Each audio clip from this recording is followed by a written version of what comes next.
এগুলি কোনো ছবিই না, এগুলি কোনো ছবিই না, এগুলো কোনো ছবিই না। হ্যাঁ সন্তু কাকু একদম ঠিক কথাই বলছেন, এগুলি ছবি না, এগুলি হচ্ছে কাটাকাটির মুভি।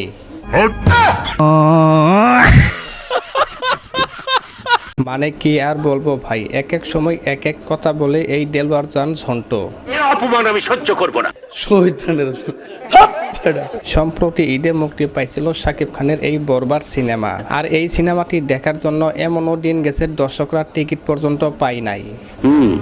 আমি অলরেডি খবর পেয়েছি। আর এই পরিচালক ঝন্টু বলেন এগুলি নাকি কোনো ছবিই না। এগুলো কোনো ছবিই না। মানে তাহলে আপনি ছবি তৈরি করে দেখান, কিরকম ছবি তৈরি করতে পারেন। এগুলি কি আমাকে বলো, একটা ছবি দেখে আমাকে বলো যে আমি এর ভিতরে এই পাইছি। গায়েস দেলোয়ার জান ঝন্টু একজন সিনিয়র প্রডিউসার, এটা আমাকে আপনাকে মানতেই হবে। সঠিক বলেছেন। হ্যাঁ কাকা, সঠিক কথা তো বলতেই হবে, কারণ দেলোয়ার জান ঝন্টু শাকিব খানের পিছনে লাইগাই থাকে।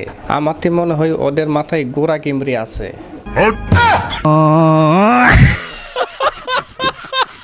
ও মানে বলতে চাইছিলাম ওদের মাথায় বড় কোনো সমস্যা আছে। যাই হোক, এটা পাইছি ওটা পাইছি, আমাকে বলো ওর ছবিগুলি। আরে সন্তু সাহেব, এত বছর ধরে ফিল্ম ইন্ডাস্ট্রিতে সিনেমা বানাইতেছেন, সিনেমার কাজ করতে করতে মাথার চুল বাল পাকায় লাইছেন। আমি একটা জিনিস বুঝি না সন্তু সাহেব, সবসময় খালি একই কথা বলেন। একটা ছবি দেখে আমাকে বলো যে আমি এর ভিতরে এই পাইছি, এই গঠনমূলক জিনিস পাইছি। সন্তু সাহেব, আপনি আবারও মূর্খের মতো কথা বলতেছেন। দর্শকরা সিনেমা দেখতে যায় কি এর জন্য? একটু মজা বিনোদন পাওয়ার জন্য, না কি বলেন? বিনোদন, হ্যাঁ বিনোদন। এই তো সন্তু কাকু এবার লাইনে আইছে।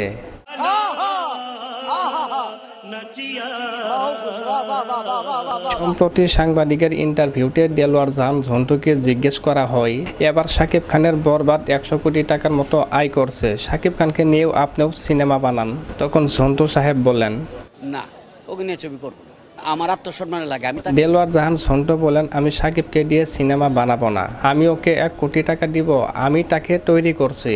আমি দেলোয়ার জাহান ঝন্টু ওকে ছাড়াও সিনেমা বানিয়ে হিট করতে পারি। দেলোয়ার জান জুটে ওকে ছাড়াও ছবি বানায় হিট করতে পারি, তাহলে ওর পিছনে দৌড়াবো কেন আমি? শাকিব খানের পিছনে সারাদিন কুত্তার মতো দৌড়ালো, আপনি শাকিব খানকে পাবেন না দেলোয়ার জান ঝন্টু স্যার।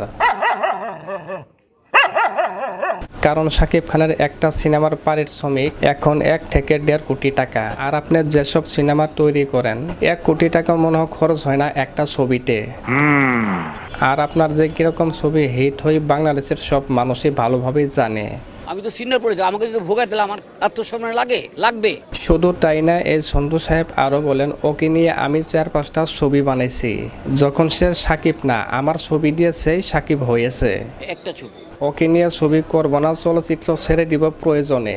অগ্নি ছবি করবো না, চলচ্চিত্র ছেড়ে দেবো প্রয়োজনে, আমি তো আর্টিস্ট তৈরি করতে পারি। আপনাদের মতো পরিচালকদের চলচ্চিত্র ছেড়ে দেওয়াই উচিত, কারণ আপনারা শুধু নিজের লাভটাই বুঝেন। অল্প টাকায় সিনেমা বানান, বেশি টাকা লাভ করেন, আর একজন ভালো আর্টিস্টকে অল্প টাকা দিয়ে বুঝ দেন। আর মেগাস্টার শাকিব খানের ছবির কথা শুনলেই বলেন, এগুলি কোনো ছবিই না, এখন এটা বলতে হয়। এগুলি কি আমাকে বলো, একটা ছবি দেখে আমাকে বলো যে আমি এর ভিতরে এই পাইছি, এই গঠনমূলক জিনিস পাইছি।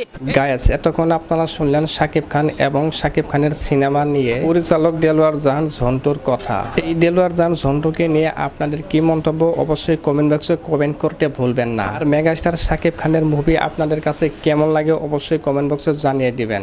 আর আমার চ্যানেলে নতুন দর্শক হয়ে থাকলে এখনই চ্যানেলটি সাবস্ক্রাইব করে রাখুন পরবর্তী এইরকম আরো নতুন ভিডিও আপডেট পাওয়ার জন্য।